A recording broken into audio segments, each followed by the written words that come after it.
Ladies and gentlemen, introducing your host for tonight, Benjamin Bloom. Hey everyone, glad you could make it out tonight. Tonight on the Late Night Taxonomy Show, we will be discussing about bipolar disorder. And we have two very special guests, an occupational therapist, OT, and Edgar Dell. But before we begin, let's go over our objectives. We're going to be defining what bipolar disorder is and give examples of the identifying signs in an individual. We're also going to be illustrating and outlining how the identifying signs of bipolar disorder in an individual can affect their activities of daily living under the domain of occupation. And for our last objective, we're going to be looking at the effective use of occupational therapists, creating goals and treatment plans to improve the quality of life in individuals with bipolar disorder.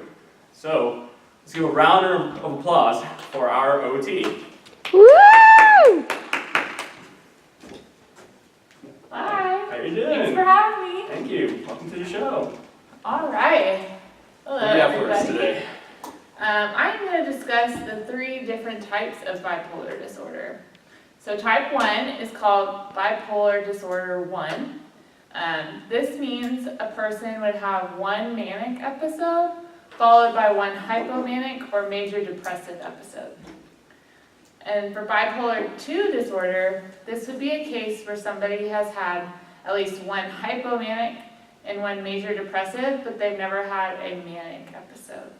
And then the last one is called cyclothymic bipolar disorder, and this is where a person has had 2 years of hypomanic and major depressive episodes, but these are usually less severe. All right, that's very interesting. Thank you. Yeah. And so now we're going to bring in Dale and see what he has to say. Thanks for having me, Bloom. Here to show you real-world examples to explain what manic and major depressive episodes are.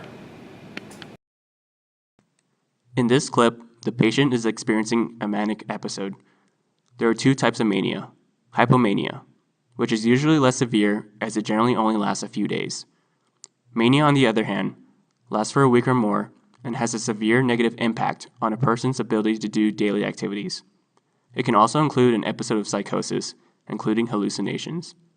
Symptoms of mania include lack of sleep, extreme agitation, poor judgment, and urges to engage in risky behavior. In this clip, the patient is experiencing a major depressive episode. Symptoms of major depressive episodes include feeling lethargic, unmotivated, suicidal, apathetic towards daily activities, worthless or guilty, and unable to sleep or eat. Thank you for that insight, Dale. And now, let's hand it over to our OT. Thanks, Bloom. Now that we've seen the symptoms that Dale has outlined for us in the clips that he showed us, we can now identify how these symptoms are going to affect people's activities of daily living. Generally, people with bipolar disorder experience a loss of appetite and a lack of personal hygiene. They also have difficulty completing tasks due to the lack of focus, and they generally use poor judgment. They also struggle with getting enough rest and sleep, and their job performance is poor, and generally they avoid coworker interaction. This can also affect volunteer participation within the community, and they generally have no motivation to engage in leisure activities such as playing with a dog. They also tend to block people out, even those closest to them, as in their family and their close friends. Wow, that's really interesting. And now, let's show a clip of why OT is important for people with bipolar disorder.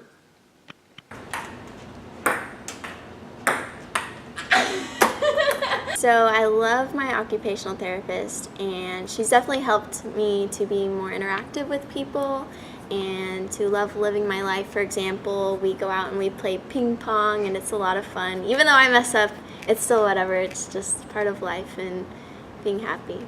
When people think of treatment for bipolar disorder, they tend to think of drugs such as lithium or calcium channel blockers, which are used to manage symptoms associated with the disorder. Most people, however, do not realize that occupational therapy can aid in the treatment of bipolar disorder as well. An occupational therapist can evaluate a client's activities of daily living, develop treatment plans and goals based on that evaluation, and then work to adapt important activities and environments to meet the client's specific needs. They can also aid in monitoring a client's medications regimen and their response to the medications. Another fundamental role of occupational therapists in the treatment of bipolar disorder is the education of the family and the friends of the client. The client support group cannot adequately provide support unless they are fully educated on the disorder.